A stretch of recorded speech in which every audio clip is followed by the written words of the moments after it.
এক ইহুদির বাচ্চা ছোট্ট এক সাহাবী আজান দিচ্ছেন, আল্লাহু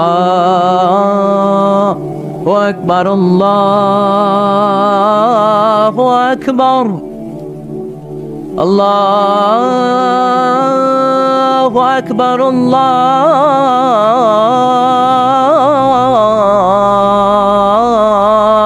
আকবার।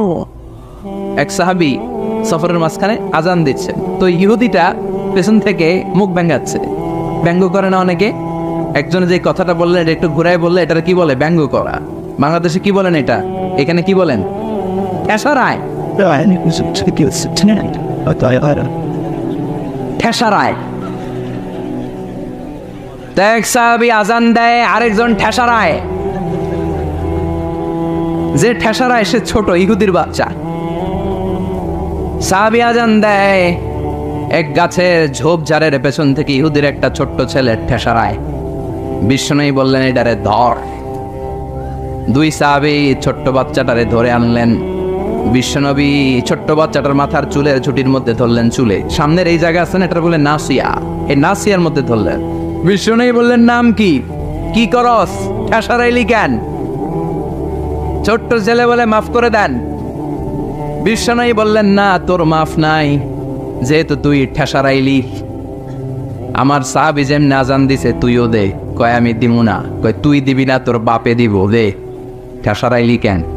এবার বিশ্বনবীও ছাড়ে না, ভয়ের চোটে ওই ছোট্ট ইহুদির বাচ্চা আজান দিচ্ছে, আল্লাহু আকবার আল্লাহু আকবার আল্লাহু আকবার আল্লাহু আকবার আশহাদু আল্লা ইলাহা ইল্লাল্লাহ আশহাদু আল্লা ইলাহা ইল্লাল্লাহ। এরপর আর পড়ে না, এরপরে আর, কারণ ইহুদিরাও আল্লাহরে মানে কিন্তু নবীরে মানে না। কারণ এরপরে আছে আশহাদু আন্না মুহাম্মাদার রাসূলুল্লাহ সাল্লাল্লাহু। বিশ্বনবী আবার মাথার চুল ধরে টান দিলেন, কহ ঠেসারাইলি কেন? ইহুদির ছোট্ট ছেলেটা এবার বয়ের চোটে আমার মাইরা ফালাইব। বয়ের চোটে এবার কয় আশহাদু আন্না মুহাম্মাদার রাসূলুল্লাহ, সুবহানাল্লাহ পড়ো। এটা ছিল এই ছেলেটা ইহুদি থাকার কথা ছোট্টবেলায় মদিনায় যখন বিশ্বনবী গেলেন। এরপরে শেষ জীবনে সে কালিমা পড়ে মুসলমান হয়েছে, আলহামদুলিল্লাহ। কন কালিমা পড়ে মুসলমান হওয়ার পরে বিশ্বনবী তার মাথার চুল ধরে যেরকম টান দিছিলেন আর বলছিলেন ঠেসারাইলি কেন? আজান দে। মাথার সামনের যে অংশে তিনি চুলে খাপ করে ধরেছিলেন, ওই সাহাবী ইহুদি থেকে কালিমা পড়ে সাহাবী হওয়ার পরে বিশ্বনবীর ধরা ওই চুলগুলো তিনি জীবনও কাটেন নাই। এই সাহাবী ডান দিক দিয়ে চুল কাটে, বাম দিক দিয়ে কাটে, পেছন দিয়ে কাটে, সামনের চুল কাটে না। সামনের চুল বড় হতে হতে মহিলাদের মতো এত বড়, পেছনে কোনো চুল নাই, ডানে বায়ে চুল নাই। চুলগুলো পেঁচিয়ে মাঝখানে রাখে আর পাগড়ি পরে। কারো সামনে যখন পাগড়ি খোলে অদ্ভুত চুল দেখে সবাই ভয় পায়।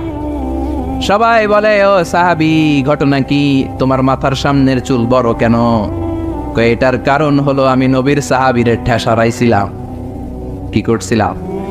আমি ব্যঙ্গ করেছি নবীর সাহাবীকে।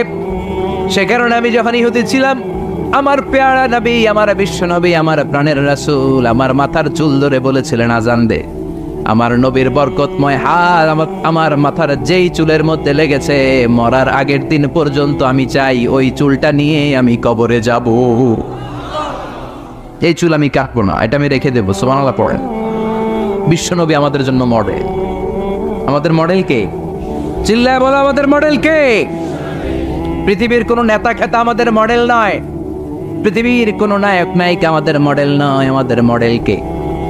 জোরে বলেন, মডেল কে? নাকি শাহরুখ খান, আমির খান, হিরো আলম? আমাদের মডেল কে? আমাদের মডেল একটাই, তিনি কে? সবাই বলেন, তিনি আমাদের মডেল। এজন্য আল্লাহ সূরা দিলেন লেভেল প্লেইং ফিল্ড, সূরাতুল আহজাব। মনে আছে? ভুলে গেছেন মনে হয়। দল কি একটা থাকবে না অনেকগুলা? অনেক দল থাকবে, অনেক মত থাকবে, অনেক মার্কা থাকবে।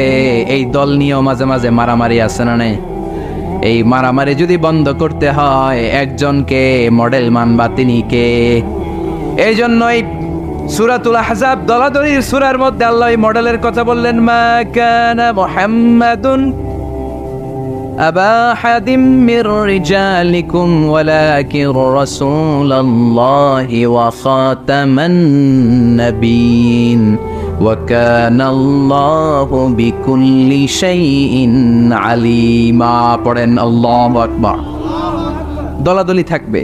দলাদলি কমবে কেমনে? মারামারি কমার একটাই মাধ্যম, একজনকে নেতা মানতে হবে, তিনি আমার নেতা, তোমার নেতা বিশ্বনবী। মাঝে মাঝে একটু মজা করতে হয়, ঠিক কিনা? বিশ্বনবীও করতেন। বিশ্বনবী এক কালো নারীকে দেখে বললেন, লা ইয়াদখুলুল জান্নাতা সাওদা ওয়ালা সাফরা। কি নবী ছিলেন আমার! Sense of humour, sense of humour, sense of fun, sense of kidding. কি সুন্দর দুষ্টামি করতেন। বিশ্বনবী এক কালো মহিলাকে দেখে বললেন, কোনো কালো নারী তো জান্নাতে যাবে না। মহিলা কান্না শুরু করে দিল, বলল, নবী এটা কোনো কথা হইল নাকি? জান্নাতে যাবো না কেন? কালা কি আমি হইছি নাকি? কালা আমারে বানাইছে কে? আবার ধলা আমনেরে বানাইছে কে? তিনি বানিয়েছে, তো আমার দোষ কি? ওই মহিলা কান্না শুরু করে দিয়েছেন, নবী আপনি বলেছেন 4টা কাজ করলে জান্নাতের 8টা দরজা খোলা সব নারীদের জন্য। 1 হলো যে নারীরা নামাজ পড়বে, 2 হলো রোজা রাখবে, 3 হলো স্বামীর কথা শুনবে, 4 হলো পরকিয়া না করে সতীত্বের হেফাজত করবে। 4টা কাজ করলে জান্নাতের 8টা দরজা খুলে দিবে কে?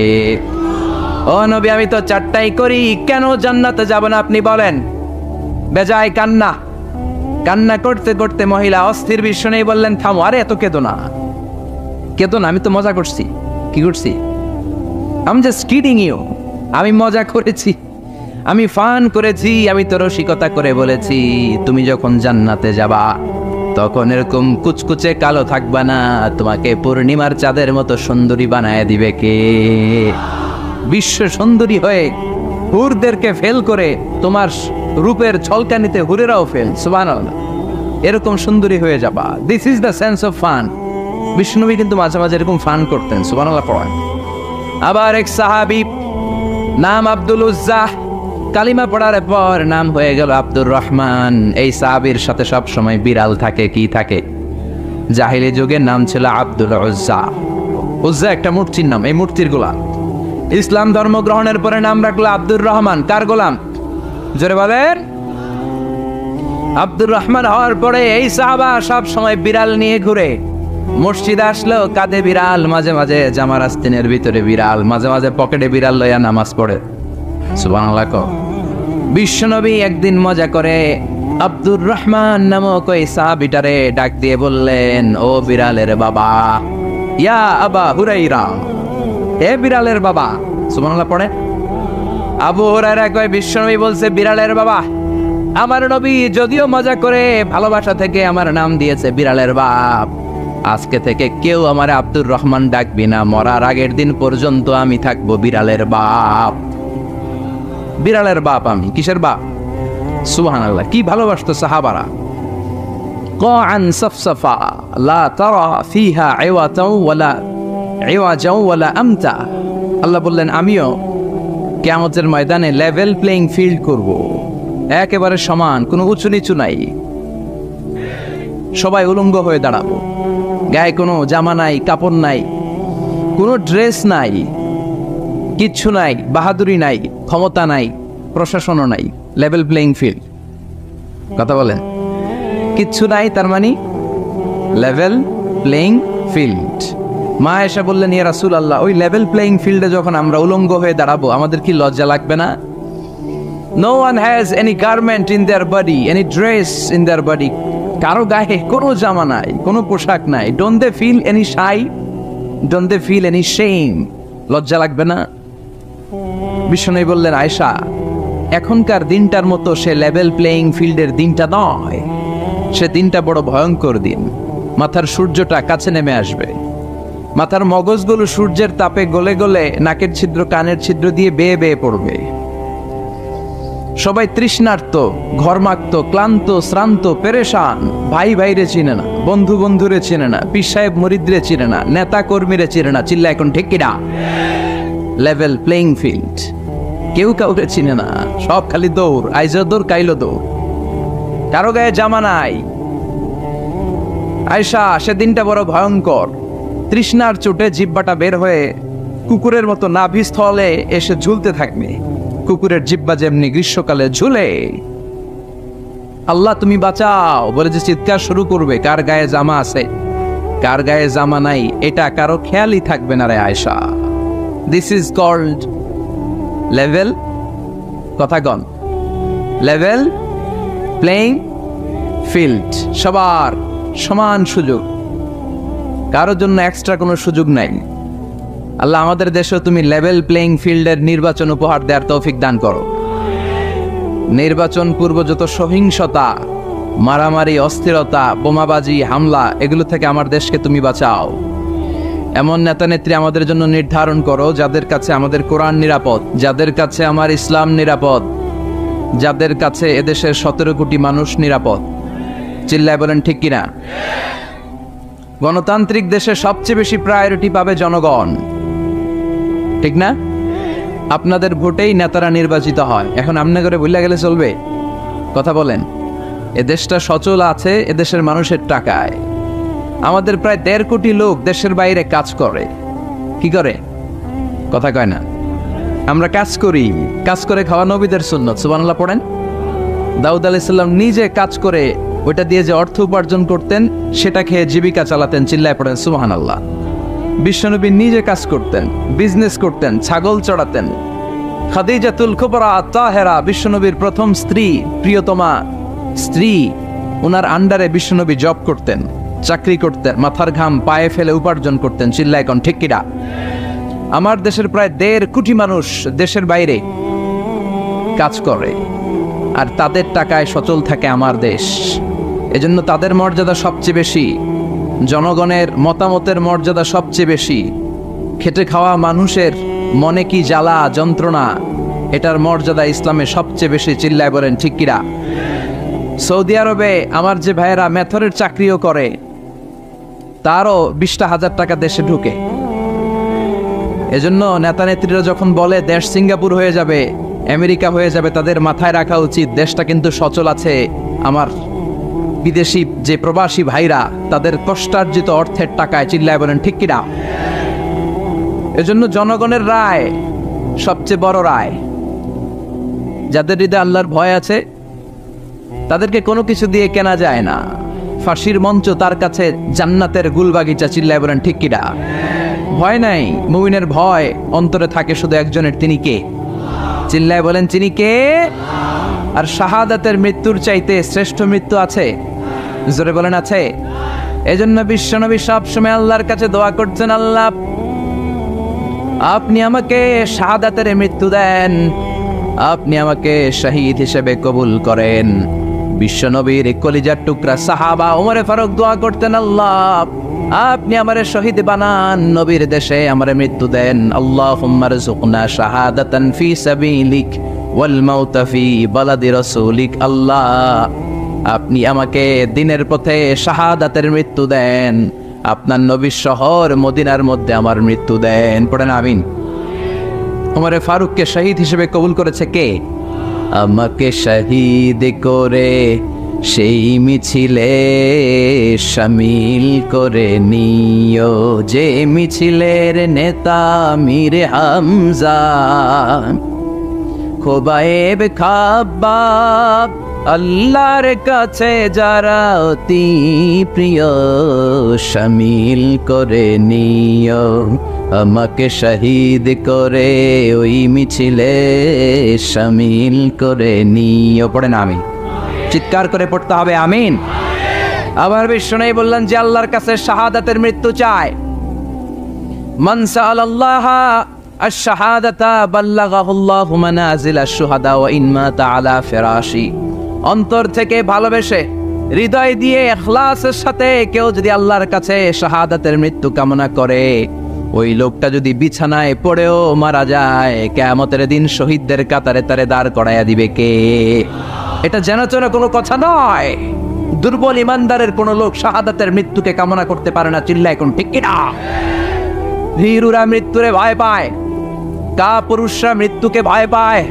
কোরআনের সৈনিক, হকের পথের সৈনিক, ইসলামী আন্দোলনের সৈনিক মৃত্যুরে কোনোদিন পরোয়া করে না। চিল্লায় কোন ঠিক কিনা? কাফেররা প্রতিদিন 3 বার মরে। কাফির, মুশরিক, নাস্তিক এরা দিনে মরে কয়বার? আর মৃত্যুরে ভয় পায়। আর আমরা মৃত্যু কোথায় খুঁজে বেড়াই? চিল্লায় বলো ঠিক কিনা? কারণ আমরা জানি বাঁচলেও লাভ, মরলেও লাভ। মরলে আমাদেরকে শাহাদাতের শরবত পান করাবে কে? আল্লাহ তুমি আমাদেরকে শাহাদাতের মৃত্যু দাও। আর জোরে চিল্লায় পড়ে না আমিন। আবার আল্লাহ বললেন, খবরদার আমার শহীদদেরকে মৃত বলো না। ولا تقولوا لمن يقتل في سبيل الله أموات بل أحياء ولكن لا تشعرون। খবরদার আল্লাহর রাস্তায়, আল্লাহর জমিনে আল্লাহর দ্বীনকে কায়েম করতে যে দেহের তাজা রক্ত বিলিয়ে দিয়ে যারা শহীদ হয়, খবরদার তাদেরকে মৃত বলো না, তারা জীবিত। কার কথা? চিল্লায় বলেন, কার কথা? শহীদ যখন শাহাদাত বরণ করে, গায়ের রক্ত ঝরতে থাকে, তারে গোসল দেওয়া যায় না। বিশ্বনবী বলেছেন, রক্ত সহ দাফন দাও, কারণ কিয়ামতের ময়দানে টকটকে রক্ত মাখানো সাদা কাফনের মধ্যে লাল রক্ত লাগলে এটা সুন্দর দেখায়। টকটকে লাল তাজা রক্ত নিয়ে কিয়ামতের ময়দানে শহীদরা দাঁড়াবে আর বলবে, আল্লাহ আরেকবার পাঠাও, আরেকবার দুনিয়াতে পাঠাও, আবার জীবনটারে তোমার রাস্তায় বিলিয়ে দিয়ে শহীদ হয়ে আসি। আল্লাহু আকবার। এটা ভীরুদের কাজ নয়, এটা মুনাফিকদের কাজ নয়, এটা ইমানদারদের চ্যালেঞ্জ। মুমিন মাত্রই তার হৃদয়ের ভেতরে শাহাদাতের তামান্না থাকবে। চিল্লায় বলো ঠিক কি না? এজন্য ইসলামী আন্দোলনের সিপাহী সালার যারা, ইসলামের জন্য যারা জীবনটারে বিলিয়ে দিল, শাহাদাতের পেয়ালা পান করলো, আল্লাহ শাহাদাতের সর্বোচ্চ মর্যাদা তুমি তাদের নসিব করো। আমরাও যেন শাহাদাতের তামান্নায় বিভোর থাকতে পারি, কায়মনোবাক্যে তোমার কাছে দোয়া করতে পারি, তুমি তৌফিক দাও। এজন্য ফাঁসিয়াখালীর ভাইয়েরা ফাঁসিকে ভয় করে না। চিল্লায় বলো ঠিক কিনা? মুমিন বান্দারা ইসলামের পক্ষে থাকার কারণে যে জেল জরিমানা আসে, হুমকি ধামকি, এটারে ভয় করে না। মুমিন ভয় করে একজন রে, তিনি কে? চিল্লায় বলেন, তিনি কে? বিশ্বনবী বললেন, আমি চলে যাব। আল্লাহ দিনকে পরিপূর্ণ করেছেন। বিদায় হজের ভাষণে বিশ্বনবী বললেন, আল ইয়াউমা আকমালতু লাকুম দীনাকুম ওয়া আতমামতু আলাইকুম নি'মাতি ওয়া রাদিতু লাকুমুল ইসলাম দীনা। ইসলামকে তোমাদের ধর্ম বানিয়ে আল্লাহ খুশি হয়ে গেলেন। সুবহানাল্লাহ। ইসলামকে আমাদের ধর্ম বানিয়ে আল্লাহ খুশি। আমরা ইসলামকে পেয়ে খুশি না বেজা? সবাই খুশি। এজন্য আমরা সালাম ফিরানোর পরে নামাজের পরে পড়ি, রাদিতু বিল্লাহি ওয়া বিল ইসলামি ওয়া বি মুহাম্মাদিন।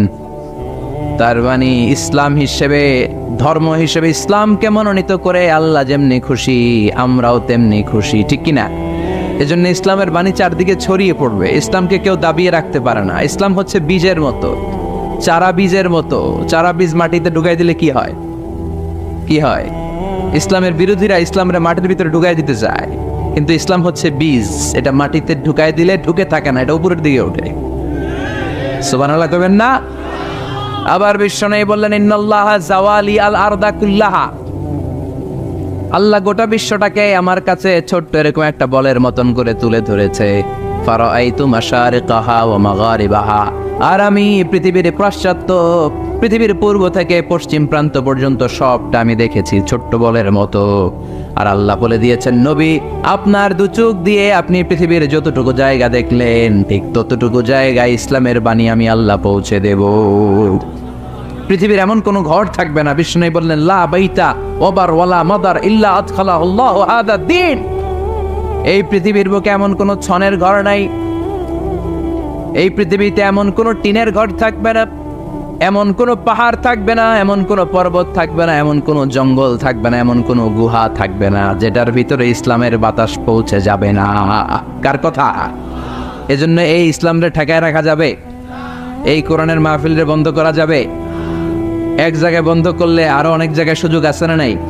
সুযোগ আমাদের আছেই, এই সুযোগকে কাজে লাগাতে হবে। বিশ্বনবী বললেন, সুযোগ কাজে লাগাও, মঞ্জিলে মাকসিদে পৌঁছার জন্য সর্বোচ্চটা দিয়ে তুমি চেষ্টা করো। আমরা দৌড়ে দৌড়ে জান্নাতে যেতে যাই, আমাদেরকে থামিয়ে দেয়া হলে আমরা হেঁটে হেঁটে যাব। আমাদেরকে যদি হাঁটতে দেয়া না হয়, আমাদেরকে যদি বসিয়ে দেয়া হয়, আমরা খুঁড়িয়ে খুঁড়িয়ে সামনে আগাবো। আমাদেরকে যদি খুঁড়িয়ে খুঁড়িয়ে আগাতে দেয়া না হয়, আমাদের দুটি চোখ দিয়ে আমরা আমাদের পথের দিকে তাকিয়ে থাকবো। চিল্লায় বলো ঠিক কিনা? আমাদের অদম্য উৎসাহ, আমাদের উচ্ছ্বাস পৃথিবীর কোন শক্তি থামিয়ে দিতে পারে? এটাই ইসলামের বৈশিষ্ট্য। এই জন্য ইসলামকে পেয়ে আমরা খুশি না বেজা? ইসলাম দিয়ে আল্লাহও খুশি, ইসলাম পেয়ে আমরাও খুশি। চিল্লায় পড়েন সুবহানাল্লাহ। আমরা যেই বইটা থেকে কথা বলবো, এই বইটাতে কোনো ভুল আছে? কেউ ভুল দেখাতে পেরেছে? এই বইটাতে সব কিছুর সমাধান আছে না নাই? সমাধান চাও যদি জীবনে মরণে, ফিরে যাও খুঁজে নাও চোখ রাখো কোরআনে। চোখ কোথায় রাখবেন? নাকি টিভির পর্দায়, এটিএন বাংলার পর্দায়? চোখ রাখুন, আসিতেছে আগামী শুক্রবার। রাখবেন? চোখ রাখবে একটা বইতে, নাম কি? সবাই বলেন, এবার সবাই পড়েন। সমাধান চাও যদি ফিরে যাও খুঁজে নাও চোখ রাখো কোরআনে। If you want the solution this দুনিয়া এন্ড আখিরা, go back have a look to the holy কোরআনে। আল্লাহু আকবার! কি বই দিলেন! এই বই পড়লেই সমাধান, জীবনেও মরণেও দুনিয়াতেও আখিরাতেও। সুবহানাল্লাহ, আরো জোরে সুবহানাল্লাহ। এজন্য আমরা, যেহেতু এই কিতাব আমাদের সমাধান দেয়, আমরা অনেক বিপদে আছি। আমরা এখন লেভেল প্লেইং ফিল্ডের মধ্যে আছি। আমরা কিসে আছি? কথা বলেন। এই যে সমস্যা, এটার সমাধান কোরআনে আছে না নাই? এই যে আমাদের ঐক্য ফ্রন্ট হয়, মহাদলীয় জোট হয়, 20 দলীয় জোট হয়, জোটের কথাও কোরআনে আছে না নাই? দলের কথাও কোরআনে আছে না নাই? কোথায় আছে? কয় কোরআনে। আর কোরআনে তো আছে, এটা আমিও বুঝি। কোন জায়গায় আছে? কোরআনে দলাদলির নামে একটা সূরা দিয়েছে আল্লাহ, নাম সূরাতুল আহজাব। আলেম যারা আছেন একটু জবাব দিবেন। আহজাবের, আহজাব শব্দটা প্লুরাল, এটার সিঙ্গুলার কি বলেন তো? হিজবুন। হিজবুন মানে কি? কথা কন। আমার কথা বিশ্বাস করবো না, এজন্য আপনাকে জিজ্ঞেস করছি। কইব রাজনীতি করে, উনি লেভেল প্লেইং ফিল্ড করে এই জায়গায়। হিজবুন মানে কি? হিজবুন মানে দল। হিজবুন মানে দল। হিজবুনের হিজবুল্লাহ মানে আল্লাহর দল। সুবহানাল্লাহ পড়েন। হিজবুন মানে দল, প্লুরাল হলো আহজাব, মানে অনেকগুলো দল থাকবে, অংশগ্রহণমূলক নির্বাচন লাগবে। এটা কোরআনের মধ্যে আছে না নাই? এই সূরার ভেতরে আল্লাহ আহজাব দিয়ে বুঝালেন বহুদলীয় গণতন্ত্রের কথা, বহুদলীয় খেলাফতের কথা। অনেকে দাঁড়াবে, অনেকে সামনে আসবে। যারা ভালো, যারা কোরআন বোঝে, ইসলাম বোঝে, তাদেরকে আমরা চুজ করবো। চিল্লায় বলো ঠিক কিনা? লেভেল প্লেইং ফিল্ড, সূরাতুল আহজাব। ঐক্যফ্রন্ট, মহাজোট, 20 দলীয় জোট, 14 দলীয় জোট আছে না নাই? এই নামে আল্লাহ সূরাই ডেডিকেট করল। সূরাতুল আহজাব দলাদলির সূরা, আমার ভাই তোমার ভাইয়ের সূরা। সুবহানাল্লাহ বাড়িতে গিয়া চিল্লায় পড়েন সুবহানাল্লাহ। কোরআনের চ্যাপ্টারাইজেশন নিয়ে খেয়াল করলে আপনি অবাক হবেন। এই যে দেখেন, সূরাতুল আহজাব মানে যে দল, আমরা অনেকে জানি না। হিজবুন মানে দল, আহজাব মানে দল সমূহ, পার্টি। পার্টির নামে আল্লাহ সূরা দিলেন। আবার ওই যে ভাই বললেন সূরাতুশ শুরা, পার্লামেন্টের নামে সূরা। সুবহানাল্লাহ পড়বেন না? সূরাতুল মুলক, রাষ্ট্রের নামে সূরা, ক্ষমতার নামে সূরা। সব ক্ষমতার মালিক একজন, তিনি কে? আল্লাহ একটা সূরা দিলেন। পার্লামেন্টের নামে সূরা দিলেন, লেভেল প্লেইং ফিল্ডের নামে দিলেন, দলাদলির নামে দিলেন। আলহামদুলিল্লাহ পড়েন। এরপরে মানুষের নামে কোনো সূরা নাই। হ্যাঁ, কি নাম সূরার? সূরাতুন নাস। আবার সূরাতুল ইনসানও একটা আছে না নাই? ইনসানের প্লুরাল হচ্ছে নাস, তার মানে এক বচনে আছে, দ্বিবচনও আছে। তো মানুষ আছে, কিন্তু জিনদের নামে তো নাই। জিনদের কথাও আছে। কি নাম? সূরাতুল জিন। ছোটবেলা মনে করতাম এই সূরা পড়লে জিন আসে, পইরা শেষ করতাম, মাগার জিন খুঁজে পাইতাম না। আহা, না, সূরাতুল জিন পড়লে জিন আসে না, এটা ভুয়া কথা। বিশ্বনবীর হাতে শুধু সাহাবীরাই বায়াত হয় নাই, বিশ্বনবীর হাতে জিনেরাও হাতে হাত রেখে বায়াত হয়েছে। সুবহানাল্লাহ পড়েন। বিশ্বনবী তায়েফের ময়দানে দাওয়াত দিতে গেলেন, তায়েফের ছেলেরা বিশ্বনবীকে আঘাত করে জর্জরিত করলো। নবীর মনটা বড্ড খারাপ। আল্লাহ বললেন, নবী মানুষের কাছ থেকে প্রত্যাখ্যাত হয়েছেন, আমার আরেকটা গ্রুপ আছে, ওইটা হচ্ছে জিনদের গ্রুপ। ওই জিনদের একটা গ্রুপ আপনার হাতে হাত রেখে বায়াত হয়ে যাবে। সুবহানাল্লাহ। তার মানে মানুষের নামেও সূরা। কি সুন্দর চ্যাপ্টার। সূরাকে ইংরেজিতে বলে চ্যাপ্টার। আমি মাঝে মাঝে চ্যাপ্টার বলে ফেলবো, তো যেন আপনারা বুঝেন সূরাকে ইংরেজিতে কি বলে। তাহলে বলেন তো, কোরআনে কয়টা চ্যাপ্টার আছে? কথা বলেন। মাশাআল্লাহ, অনেক কিছু জানে দেখি। 11 বসাই দিলে তাফসীর করতে পারবে। কি সুন্দর আমাদের দেশ। শীতকালে এত ওয়াজ শুনছি, হ্যাঁ, এত ওয়াজ মানুষরা শুনে, এক একজন এক একটা মুফাসসিরে কোরআন। আলহামদুলিল্লাহ কবেন না? পৃথিবীর কোন দেশে এত মুফাসসিরে কোরআন নাই, আল্লাহর কসম। এত কোরআনের বয়ান নাই, এত কোরআনের মাহফিল নাই, কোরআনের জন্য এত ত্যাগ, এত তিতিক্ষা, এত রক্ত আর কোথাও ঝরে না। চিল্লা এখন ঠিক কিনা? জিনদের নামেও সূরা, মানুষের নামে সূরা, কিন্তু কোন প্রাণীর নামে আল্লাহ সূরা টুরা দেয় নাই। সূরাতুল আনআম, সূরাতুল ফিল, ফিল মানে কি? হাতি।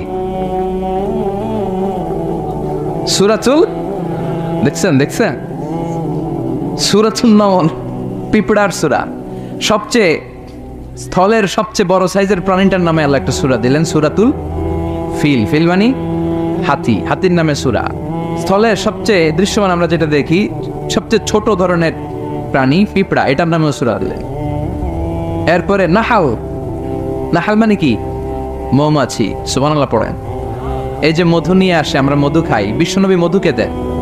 দুর্গন্ধওয়ালা মধু না, ভালো মধু খেতেন। সুগন্ধওয়ালা মধু বিশ্বনবী খেতেন। সুবহানাল্লাহ। এই মধুর মধ্যে যে আল্লাহ কত বরকত দিয়েছেন, এটা হচ্ছে তিব্বুন নবী, নবীর দেয়া চিকিৎসা পদ্ধতি। আপনি মধু খান, আপনার দেহটা অনেক শক্তিশালী থাকবে। মৌমাছি যে যখন মধু আহরণ করে, ওই এলাকার মধ্যে যত বনাজি গাছ আছে, ওই গাছগুলো থেকেও মধু নিয়ে আসে, ফুলের গাছ থেকে নিয়ে আসে। তার মানে যত ধরনের রোগের প্রতিষেধক, এটা ভ্যাকসিন, এটা মধুর ভিতরে আছে না নাই? আবার মধুর মধ্যে একটা জিনিস আছে, প্রোপেলিস বলে, প্রোপেলিস। এই প্রোপেলিস কাটা জায়গায় লাগাই দিলে তাড়াতাড়ি অ্যান্টিসেপটিক শুকায় যাবে। দ্বিতীয় বিশ্বযুদ্ধে এত অ্যান্টিসেপটিক ছিল না, অ্যান্টিবায়োটিক ছিল না। সব যুদ্ধাহতরা মধু এনে মধুমাইখা দিত, কয়েকদিনের মধ্যে সুস্থ। সুবহানাল্লাহ। এই মধুর নামে, মৌমাছির নামে আল্লাহ সূরা দিলেন। এরপরে 8 পাওয়ালা একটা প্রাণী আছে, ছোট্ট, এরকম দৌড়ায়, কি নাম? মাকড়সা। এই মাকড়সার নামেও সূরা দিলেন। সুবহানাল্লাহ কইবেন না? এরপরে আল্লাহ খাওয়ার নামে সূরা দিলেন, সূরাতুত তিন। তিন ফল খাইছেন? ডুমুর, ফিক, ওয়াতিন ওয়া জাইতুন, আছে না নাই? আবার খাবেন যেই দস্তরখানে করে, ডাইনিং টেবিলে করে, ওই ডাইনিং টেবিলের নামেও সূরা আছে না নাই? কি নাম সূরার? সূরাতুল মায়েদা, ডাইনিং টেবিলের সূরা। আল্লাহু আকবার।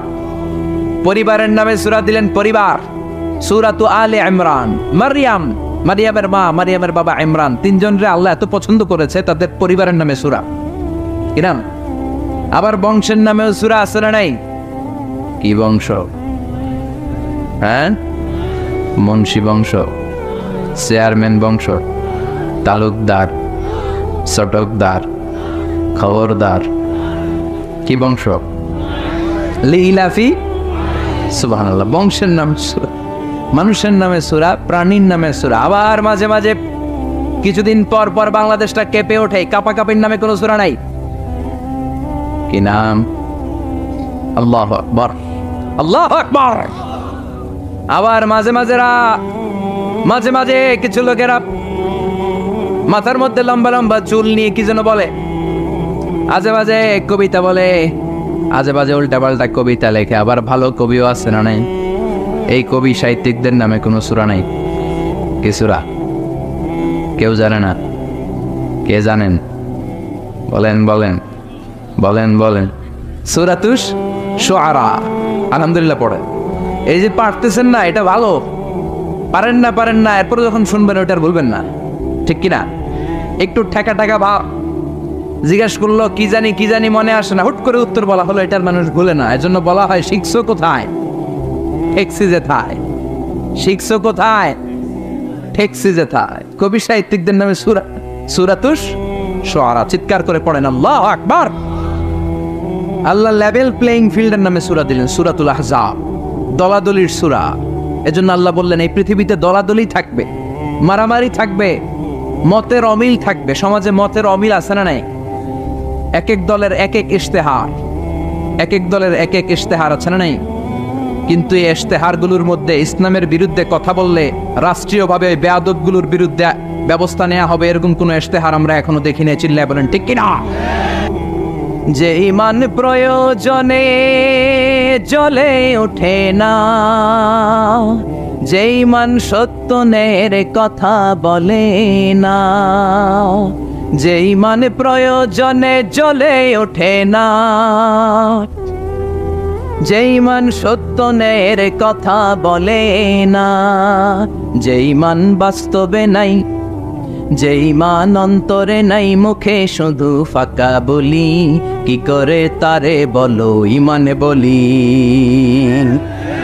কি করে তারে বলো ইমানে বলি, কি করে তারে বলো ইমানে বলি, ঠিক কি না?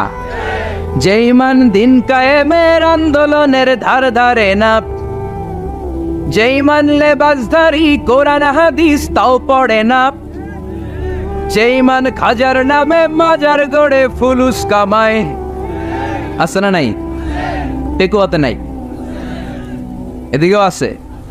যে ইমান খাজার নামে মাজার গড়ে ফুলুস কামায়, যে ইমান শিরকিয়াতের আমল করে ভীত না হয়, যে ইমান বাস্তবে নাই, যে ইমান অন্তরে নাই মুখে শুধু কথার কলি, কি করে তারে বলো ইমানে বলি, কি করে তারে বলো ইমানে বলি, কি করে তারে বলো ইমানে বলি।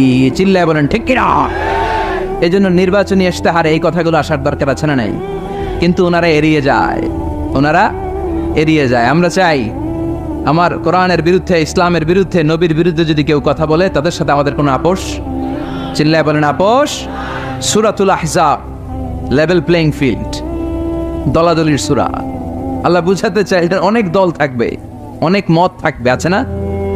এক একজনের এক এক মত, এক একজনের এক এক দল। সবাইকে যে এক দলই করতে হবে এমন কোনো কথা নাই। সবাইকে এক ধরনের পোশাক পরতে হবে এমন কোনো কথা আছে নাকি? সবার রুচি একরকম হইতে হবে কথা আছে? কিন্তু মিউচুয়াল রেসপেক্ট থাকতে হবে, সম্মান থাকতে হবে। এক দলের নেতার প্রতি আরেক দলের নেতার সম্মান আছে না নাই? সম্মান থাকতে হবে। সবাইকে পীর সাহেবের মুরিদ হইতে হবে, সবাইকে তাবলীগ করতে হবে, সবাইকে জামাত ইসলাম করতে হবে, সবাইকে হেফাজতে ইসলাম করতে হবে এমন কোনো কথা নাই। চিল্লায় এখন ঠিক কিনা? কিন্তু মিউচুয়াল রেসপেক্ট, আমি যেরকম ভাবি সবাইকে ঠিক ওই রকমই ভাবতে হবে, আমি যেটা পড়ি ওই রকমই পড়তে হবে এমন কোনো কথা আছে না। এই জন্যই আল্লাহ লেভেল প্লেইং ফিল্ড তৈরি করার জন্য সূরাতুল আহজাব দিলেন। অনেক দল থাকবে, অনেক মত থাকবে, কিন্তু মিউচুয়াল রেসপেক্ট লাগবে। পারস্পরিক সম্মান আর ভালোবাসা আছে বাংলাদেশে, পার্লামেন্টে আছে, রাজনীতিতে আছে, দেশের নেতা খাতাদের মধ্যে আছে, কিন্তু এটা থাকার দরকার আছে না নাই? কথা বলেন। সরকারি দল বিরোধী দলের প্রতি একটা শ্রদ্ধা থাকার দরকার আছে না নাই? বিরোধী দলের নেতা নেত্রীরাও আবার সরকারি দলের প্রতি একটা শ্রদ্ধার দরকার আছে না নাই? আবার যারা তাবলীগ করে তারা চরমনায়ের মুরিদদের প্রতি একটা শ্রদ্ধার দরকার আছে না নাই? আবার যারা পীরের মুরিদ তারা হেফাজতকে ভালোবাসার দরকার আছে না নাই? আবার যারা জামাত ইসলাম করে তারা অন্য দলকে বুকে টেনে নেওয়ার দরকার আছে না নাই? এটাই তো ইসলাম, এটাই ইসলাম। ইসলাম আমাদেরকে এটাই শিখিয়েছে। সূরাতুল আহজাব, লেভেল প্লেইং ফিল্ড। অনেক দল থাকবে, অনেক মত থাকবে, সবাই একটা দল হবে, একটা মত হবে, এটা কোশ্চিনকালেও সম্ভব না। চিল্লা এখন ঠিক কিনা? এই জন্য আল্লাহ বললেন অনেক দল আছে, অনেক মত আছে, সব মত একসাথে হয় না। এক এক দলের এক এক ফেস্টুন, এক এক দলের এক এক ব্যানার, এক এক দলের এক এক ধরনের মার্কা আছে না নাই? কারো মার্কা হচ্ছে লাঙ্গল, কারো মার্কা হলো আপেল, আছে না নাই? আবার কারো মার্কা হচ্ছে নৌকা, আবার কারো মার্কা হচ্ছে ধানের শীষ, আবার ডাব মার্কাও দেখলাম, আছে না নাই?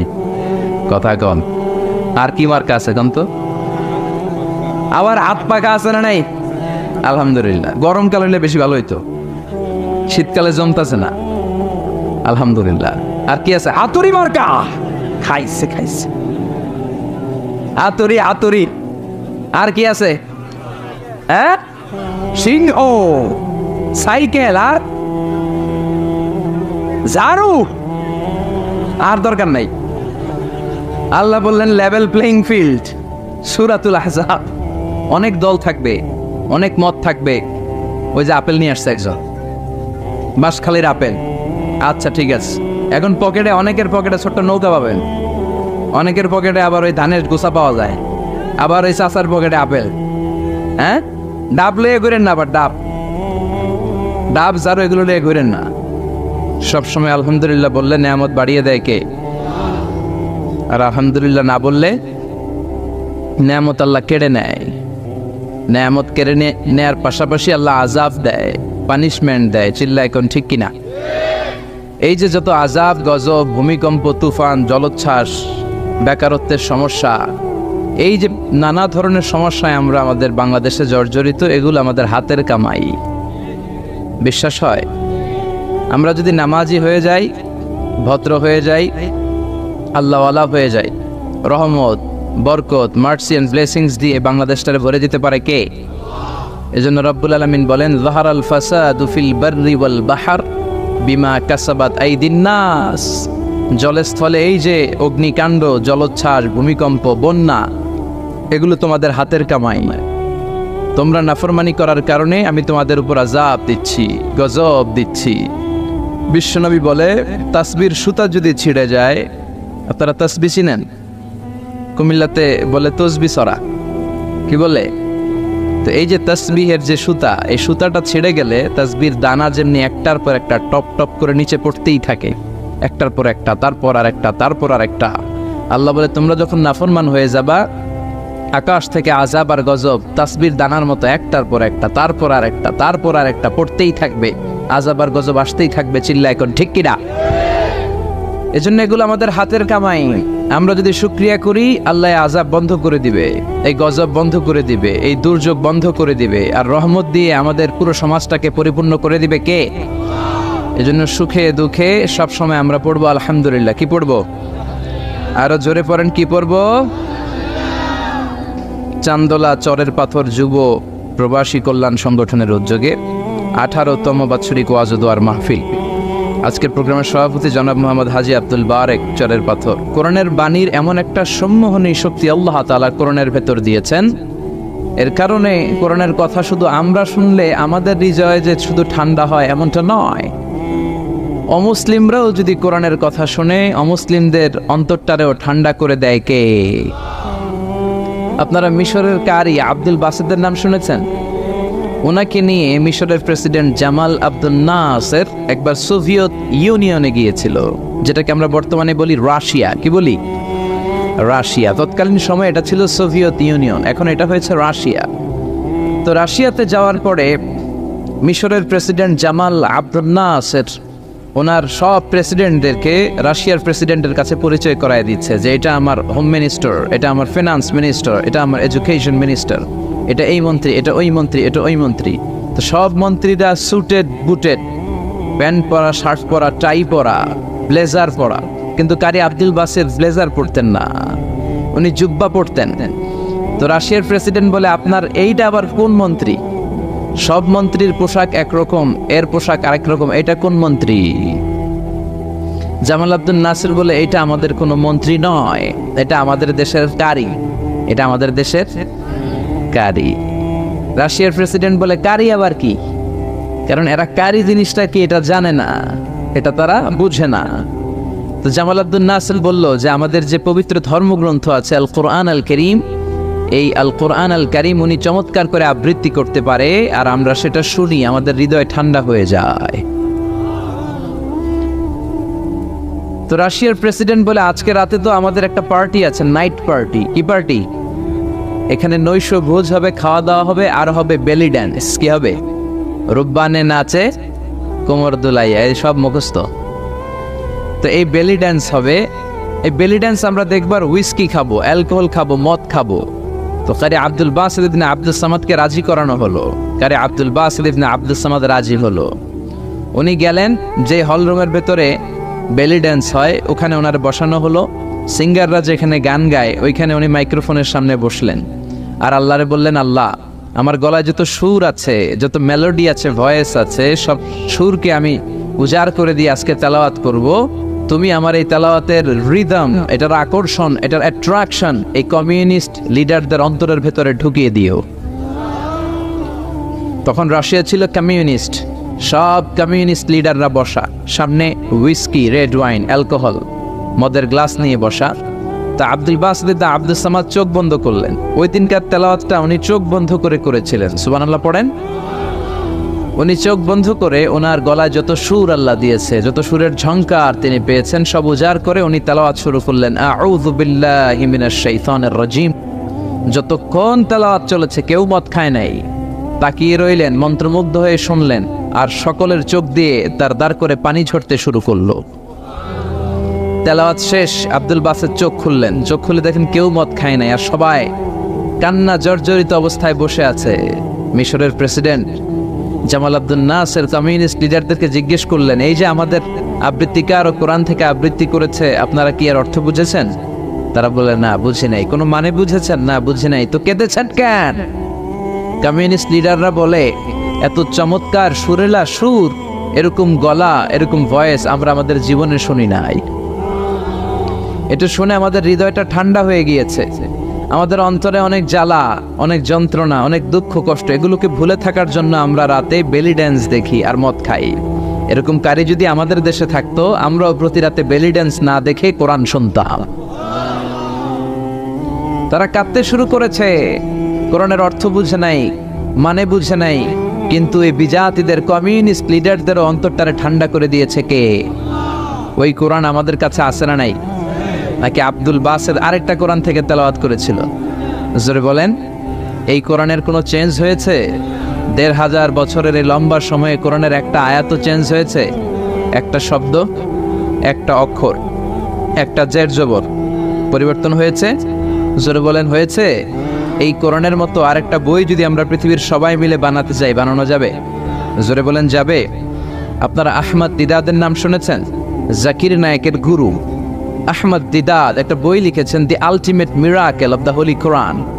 ওই বইতে তিনি উল্লেখ করেছেন, ইউনাইটেড স্টেটস অফ আমেরিকার কিছু বিজ্ঞানীরা সবচেয়ে পাওয়ারফুল যে কম্পিউটার, ক্রে 1 সুপার কম্পিউটার, এটা দিয়ে আমেরিকার মিলিটারিতে যারা চান্স পায়, মানে সেনাবাহিনীতে, তারা ম্যাথমেটিক্যাল ক্যালকুলেশনগুলো করার জন্য এই কম্পিউটার ব্যবহার করে।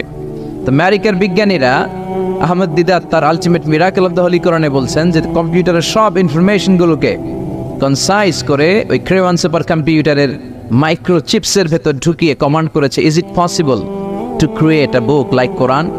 ও কম্পিউটার, তুমি অ্যানালাইসিস করে বলো, এই কোরআনের মতো আরেকটা বই কি পৃথিবীর মানুষের বানানো সম্ভব? আপনারা বলছেন জি না, কিন্তু কম্পিউটার বলেছে ইয়েস, সম্ভব। It's possible, it's possible, but you need to spend more than 63 octillion years। সম্ভব, কিন্তু পৃথিবীর সব মানুষদেরকে 63 অক্ট্রিলিয়ন বছর বেঁচে থাকা লাগবে আর চেষ্টা করা লাগবে।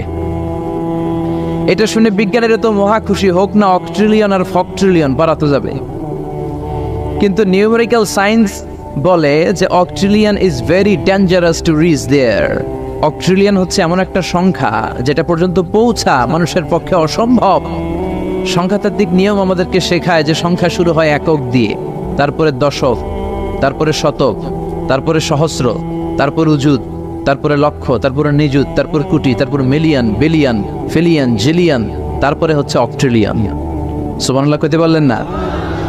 এই 63 অক্ট্রিলিয়ন বছর আমাদের বাইসে থাকা লাগবে। আর 63 বছরই তো আমরা হায়াত পাই না, ঠিক কি না? 63 অক্ট্রিলিয়ন বছর যদি পৃথিবীর সবগুলো মানুষ হায়াত পায় আর যদি চেষ্টা করে, তাহলে পারহ্যাপস, মেবি, সম্ভবত কোরআনের মতো আরেকটা বই বানালেও বানানো যেতে পারে। সর্বশেষ কম্পিউটারের স্ক্রিনে অ্যানালাইসিস শেষে, বিশ্লেষণ শেষে যে কথাটা এসেছে সেটা হচ্ছে, it's quite impossible to create a book like Quran. পৃথিবীর মানুষগুলোর 63 অক্ট্রিলিয়ন বছর বেঁচে থাকাও সম্ভব না, কোরআনের মতো আরেকটা বইও বানানো সম্ভব না। চিল্লায় বলেন ঠিক কিনা? ওই কোরআন আমাদের হাতে আজও আছে না নাই? The greatest resource of power, the book of books, পৃথিবীর সবচেয়ে সেরা বই। এই বইয়ের কপিগুলো যদি কেউ আগুন দিয়েও জ্বালায় দেয়, আমাদের হাফেজ ভাইদের কলিজার ভেতরে কোরআন আছে না নাই? যদি আগুন লেগে ধ্বংস হয়ে যায়,